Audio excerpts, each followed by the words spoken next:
Hello guys, നമ്മുടെ പുതിയ വീഡിയോയിലേക്ക് എല്ലാവർക്കും സ്വാഗതം. അപ്പോൾ നമ്മളിന്നൊരു ഔട്ടിങ് പോവാണ്. നമുക്ക് പോയാലോ? നമ്മൾ ഹോസ്റ്റലിൽ നിന്ന് നമ്മൾ ഇറങ്ങി. ഇവിടെ നല്ല കാർമേഘമൊക്കെ ഉണ്ട്. അപ്പം നമുക്കൊരു ബസ് കിട്ടി. അപ്പം നമ്മൾ നേരെ ഹമ്പങ്കട്ടേക്ക് പോവാണ്. ഞാൻ പിന്നെ ബസ് കയറുന്ന വീഡിയോ എടുക്കാൻ പറ്റിയില്ല. കാരണം ഞാൻ റോഡ് ക്രോസ് ചെയ്ത് അപ്പം തന്നെ ഒരു ബസ് എടുക്കണ്ടായിരുന്നു.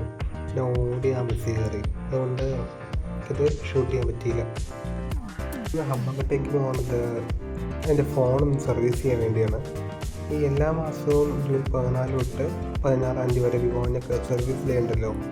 അത് ക്ലെയിം ചെയ്യാൻ വേണ്ടിയാണ് ഞാൻ വിവോൻ്റെ സർവീസ് സെൻ്ററിലേക്ക് പോകുന്നത്.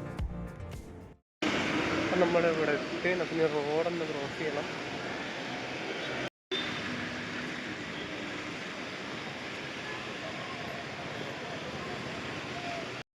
നമ്മൾ ഏതൊക്കെയോ വഴിയിലൂടെ പോവാണ്. മാപ്പ് പറഞ്ഞുന്ന വഴിയാണ്. അങ്ങ് ദൂരെ കാണുന്നത് സുചിത്ര എന്ന് പറയുന്നൊരു തിയേറ്ററാണ്. ഇത് ഏതാ മാളെന്ന് എനിക്കറിയില്ല. നമുക്ക് ഫ്രണ്ടിൽ വരുമ്പോൾ നമുക്ക് വായിക്കാം ഏതാ മാളെന്ന്. ഇത് CC മാളാന്ന് തോന്നുന്നു. എന്തെങ്കിലും നോക്കാം. മാപ്പ് പറയുന്നത് ഇവിടെ നിന്ന് ലെഫ്റ്റ് എടുക്കാനാണ്. നല്ല മഴ. ഇത് സെൻട്രൽ മാളാണ്. പക്ഷെ നമ്മൾ മാംഗ്ലൂർ സെൻട്രൽ മാള്. ഓക്കെ, ഇത് ഹോട്ടൽ സായി പാലസ് കൊടുത്തുപോയി കഫേ വെച്ച്. ഇതാണ് നമ്മുടെ സിറ്റി സെൻറ്റർ. ഇത് CC മാള്. നമ്മളൊരു മാളിലത്തേക്കാണ്. ഇപ്പം മിസ് ഷെഫ് മാളെന്നൊക്കെ പേര്. ഇത് പറയുന്നത് മുകളിലാണ് യുവൻ്റെ സർവീസ് സെൻ്റർ എന്നാണ്. ഫൈനലി നമ്മൾ യുവൻ്റെ സർവീസ് സെൻ്റർ എത്തിയേക്കാണ്. ഇപ്പോൾ ഫോൺ സർവീസ് ചെയ്യാൻ പറ്റുമോ എന്ന് അറിയില്ല. ഒത്തിരി നമുക്കൊന്നും അറിയില്ല. ഒന്ന് ചോദിച്ചു നോക്കാം അവരോട്. സർവീസിന് ശേഷം ഞാൻ അഭിപ്രായം പറഞ്ഞു സർവീസ് കിട്ടിയില്ല എന്നൊക്കെ. അപ്പോൾ നമ്മുടെ സർവീസ് ഒക്കെ ചെയ്ത് കഴിഞ്ഞു. അവർ നല്ല സർവീസ് തന്നെയാണ്. നമുക്കൊരു ടെമ്പേർഡ് ഗ്ലാസ്, അതുപോലെ തന്നെ ഫോൺ ക്ലീനിങ് അതൊക്കെ ചെയ്തു തരുന്നുണ്ട്. ഇതാണ് നമ്മൾ ഹമ്പങ്കട്ട എന്ന് പറയുന്ന സ്ഥലം. ഇപ്പോൾ ഹമ്പങ്കട്ട എന്ന് പറഞ്ഞാൽ എല്ലാവർക്കും അറിയുന്നില്ല.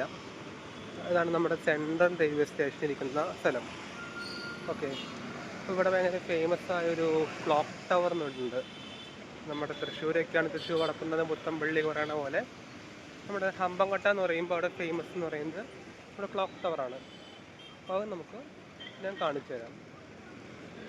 ഹമ്പങ്കട്ടയിൽ പിന്നെ ഡ്രസ്സിനൊക്കെ ഭയങ്കര വിലക്കുറവാണ്. ഇത് കണ്ട, half rate sale, fixed rate sale, അങ്ങനെ അത്യാവശ്യം വിലക്കുറവാണ് ഡ്രസ്സിനൊക്കെ ഇവിടെ. അപ്പോൾ ഡ്രസ്സ് എടുക്കാൻ, ഈ ഡെയിലി വേഴ്സൊക്കെ എടുക്കാൻ താല്പര്യമുള്ളവർക്ക് ഇവിടെ നിന്ന് നമുക്ക് ഷോപ്പിംഗ് ചെയ്യാവുന്നതാണ്. ഇതാണ് അപ്പോൾ നമ്മുടെ ഹമ്പങ്കട്ടയിലുള്ള ക്ലോക്ക് ടവർ. ഇത് നമ്മുടെ ഹമ്പങ്കട്ടയുടെ ഐക്കൺ എന്ന് പറയാം. ഇതിൻ്റെ എന്ന് ഉദ്ഘാടനം ചെയ്തോന്നോ അങ്ങനെ ഒന്നും അറിയില്ല. ഞാനത് ഒന്നെങ്കിൽ ഡിസ്ക്രിപ്ഷനിൽ എൻ്റെ ലിങ്ക് ഇടാം, അല്ലെങ്കിൽ അതിൻ്റെ കാര്യങ്ങളൊക്കെ ഞാൻ സൈഡിൽ ചെയ്ത് വയ്ക്കാം.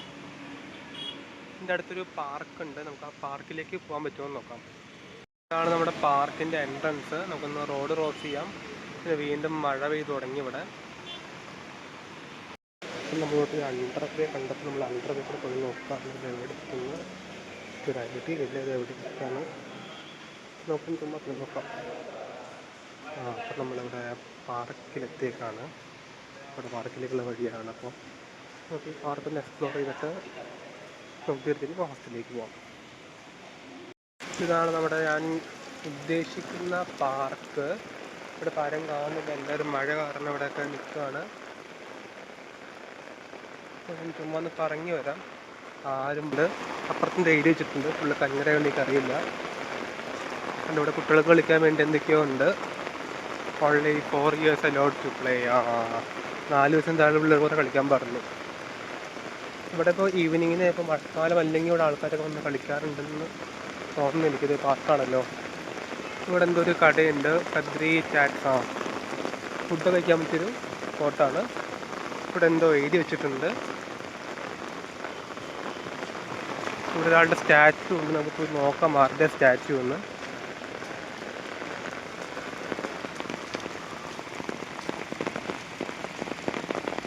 ഇത് ഗാന്ധിയുടെ തോന്നുന്നു, മഹാത്മാഗാന്ധിയുടെ തോന്നുന്നത്. ഗാന്ധിയുടെ പ്രതിമയാണ് ഇവിടെ വെച്ചിരിക്കുന്നത്. ഇത്രയുള്ളൂ ഇവിടുത്തെ പാർക്ക്. നമുക്ക് ഈവനിങ് ടൈമിലൊക്കെ വന്ന് സംസാരിച്ചിരിക്കാനൊക്കെ നല്ലൊരു സ്ഥലമാണ്. ഇവിടെ എന്തൊരു ഹോളാണ്. ഇവിടെ പിന്നെ എന്തൊക്കെയോ എഴുതി വെച്ചിട്ടുണ്ട്. നമുക്ക് തിരിച്ചിനി ബസ് കയറി നമുക്ക് ഹോസ്റ്റലിലേക്ക് പോകാം. അപ്പോൾ നമ്മൾ തിരിച്ച് നമ്മൾ ബസ് കിട്ടുന്ന സ്ഥലത്തേക്ക് പോവാണ്. നമ്മുടെ ക്ലോക്ക് ടവർ ഇങ്ങനെ അടിപൊളിയായിട്ട് നിൽക്കുന്നുണ്ട്. നമ്മളിപ്പോൾ ആ പാർക്കിലേക്കാണ് കുറച്ച് മുമ്പ് പോയത്.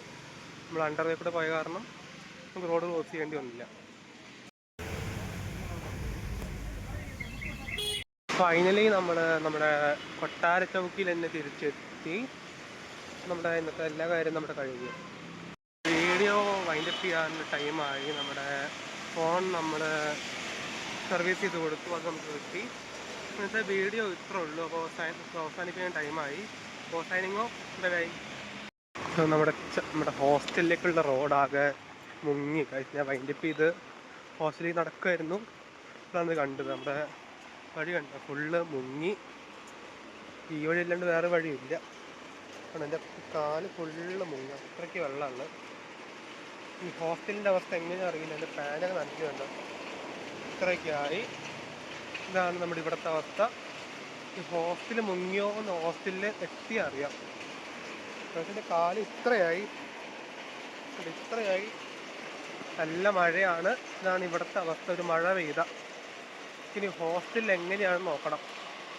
നമ്മൾ ഹോസ്റ്റലിലെത്തി. ഹോസ്റ്റലിൻ്റെ ഫ്രണ്ട് ഭാഗം കുറച്ച് മുങ്ങിത്തുടങ്ങി.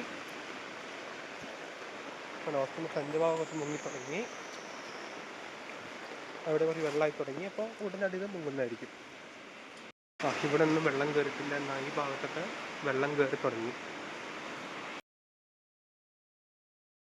ഞാൻ പറഞ്ഞ പോലെ നമ്മുടെ ഹോസ്റ്റലിൽ ഫുള്ള് വെള്ളം കയറിയിരിക്കുകയാണ്. ഇവിടെ മൊത്തം അവിടെ വെള്ളം കയറിയേക്കാണ്. നമ്മുടെ മെസ്സടക്കം അവിടെ വെള്ളം കയറിയേക്കാണ്. ഫുള്ള് വെള്ളം കയറി. നമ്മൾ നേരത്തെ വന്നപ്പോൾ വെള്ളം ഉണ്ടായിരുന്നില്ല. അപ്പോൾ ഞാൻ ഫുള്ള് വെള്ളം കയറി. നമ്മൾ ഫുള്ള് മുങ്ങി. അതായത് കാല് ഫുള്ള് മുങ്ങി. ഇതാണിപ്പോൾ മഴ പെയ്ത നമ്മുടെ ഹോസ്റ്റലിൻ്റെ അവസ്ഥ.